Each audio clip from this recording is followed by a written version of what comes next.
Alright, doing a little bit of secondary ground fault troubleshooting.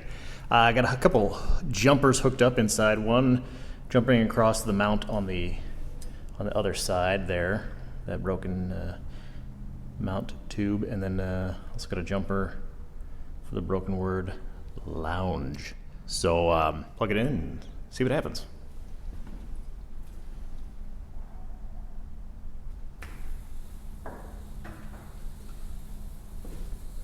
Nice.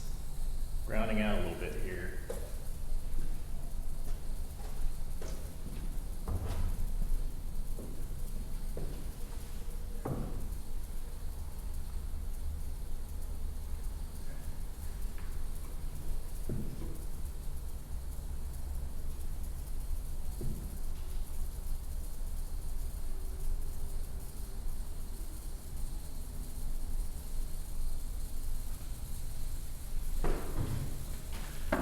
Barking. All right, diagnostic on this side. Transformer was blinking twice. Secondary ground fault, but I'm gonna plug it in again and see which parts of it actually completing a circuit. Right?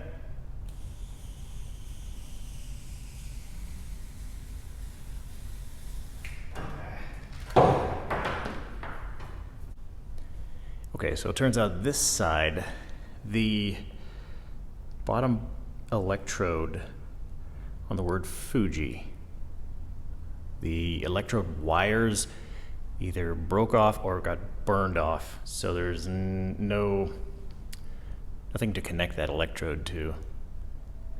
I can try using one of those electrode savers, but the tube is still good, obviously, but that's why the transformer's given a secondary ground fault. It's able to complete the circuit.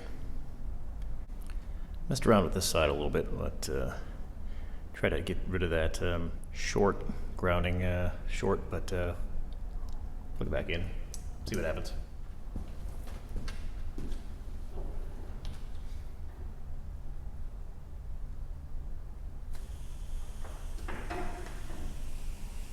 Yeah, it's still grounding out. Find what that is.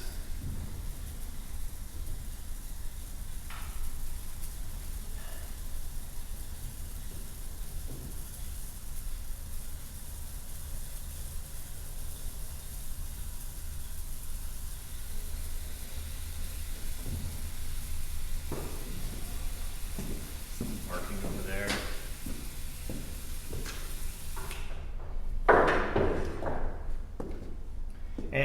The wiring's not all that great, and the housings are old, so I don't know. It probably just needs new housings, new wiring. I'll keep messing with it though. Okay, so doing more troubleshooting on the more complete side here, one with just the word lounge broken. Taking a look at this makeshift hole. You can see there's a considerable amount of oxidization, rust on the galvanized sheet metal. I think that's due to corona discharge. I got the electricity hooked up on a switch here, and I'm going to turn it on for you. You'll probably be able to hear it. You can see it. Looks unusual. I don't know if you can hear this. I'm getting electrocuted right here. There's some decent amount of shock coming through there. I think it's grounding out to the can, mostly.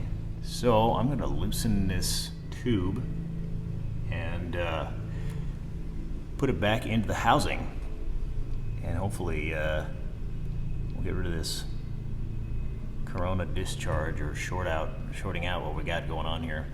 All right, so I got this electrode disconnected inside the can. This other electrode's connected to this jumper wire.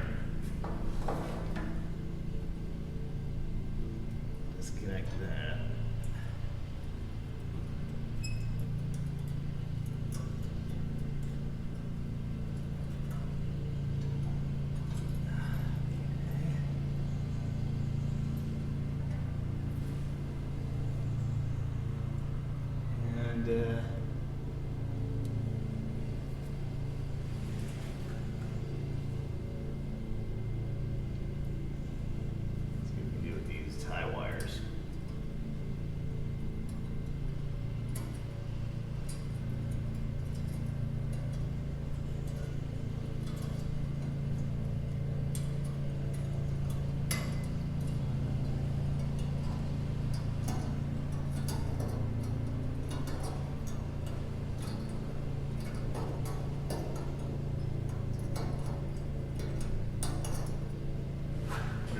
one turn on each of these so the tube doesn't fall off on the last one.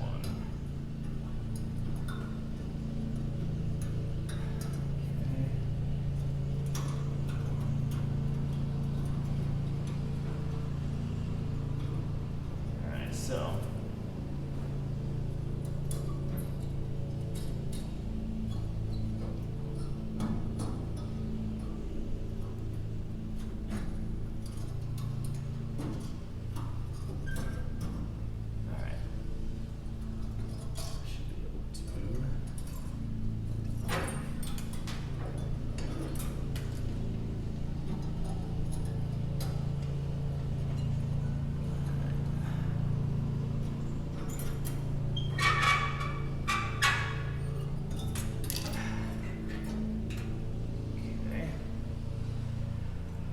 into the housing.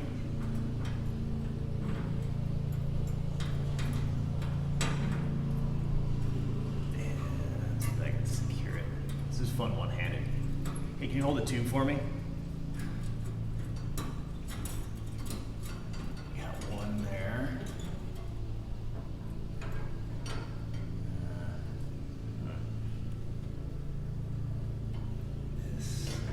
They moved the tube stands. Probably see there's a hole right here where this one used to be. There's a hole right here where one is missing. There's a hole here where one is missing. A couple holes here where they're more missing. So when they re-drilled, or they drilled that new hole instead of using the housing,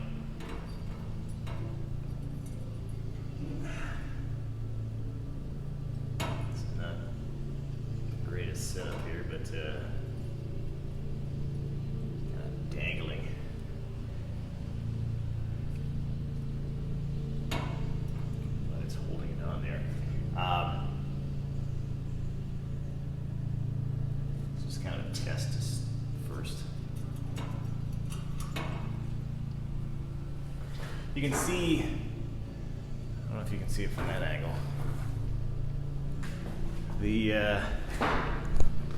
The J and the I with the tube in the housing, the J, the dots, or the J, the dots, and the I seem to fit properly. It's the U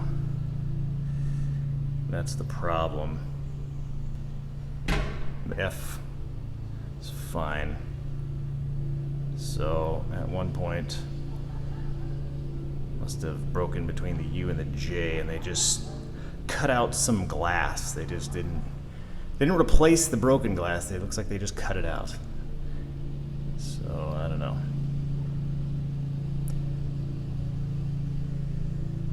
Creative, I guess you could call it.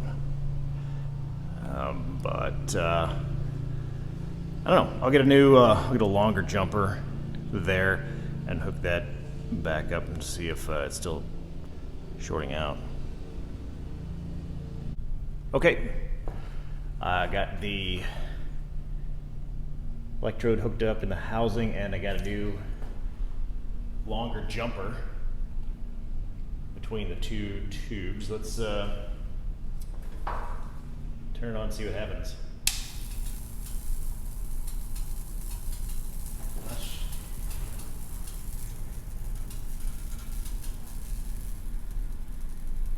Corona, the can.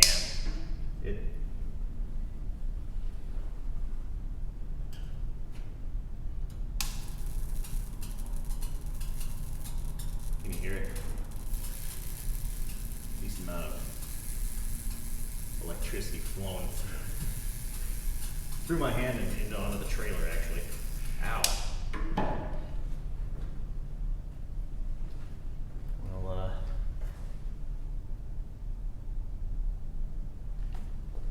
have to chase down another ground fault somewhere. Okay, so looking inside the can with the transformer on, looks like this electrode is arcing. There's some sort of arcing on this electrode. So it's kind of far to see from the other side, and I can't get a good angle down. But while we're looking at this tube, I want to point this out. It's been repaired several times. You can see a lot of the phosphor got blown off in previous repairs, but there's a weld here, here, here, here, there, there, and down there. You'll notice this is 12 millimeter here, 13 to here, and then 12 back up to here, 13 around the double back to 12 for the rest of the tube. So there is an imprint on the side right here. I don't know if you can see it. Right there reads Voltark blue. So I guess someone didn't have 12 millimeter Voltark blue, and they just kind of spliced in some 13 for a couple repairs. I mean, it works, I guess. If you don't want to remake a tube, you just splice in whatever you want. But yeah, anyway, so I'm going to loosen the tie wires on this one, see if I can pull that electrode out and check the wire. I don't know what, it could just be corroded and not transferring current properly, but we'll check it out. All right, so I got most of the tie wires off of here, just the last couple holding it on.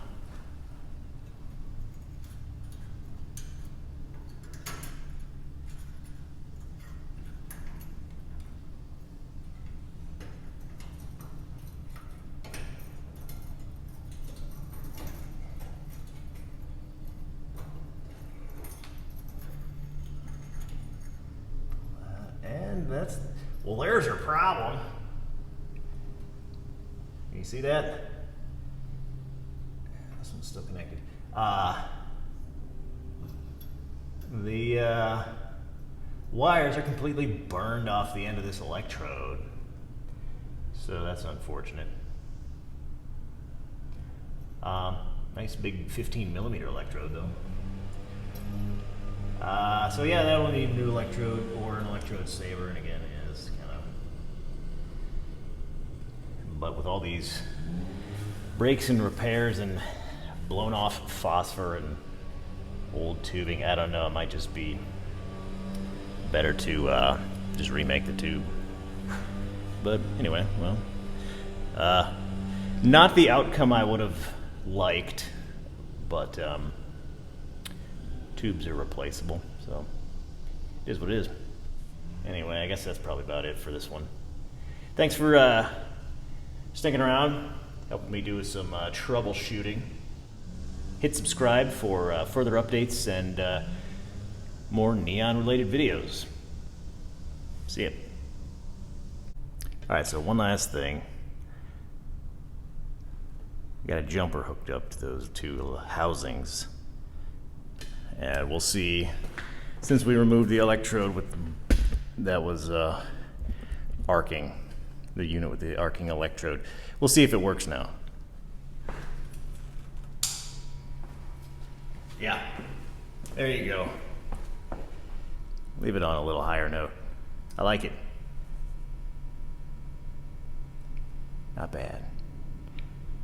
All right, guys. See you later.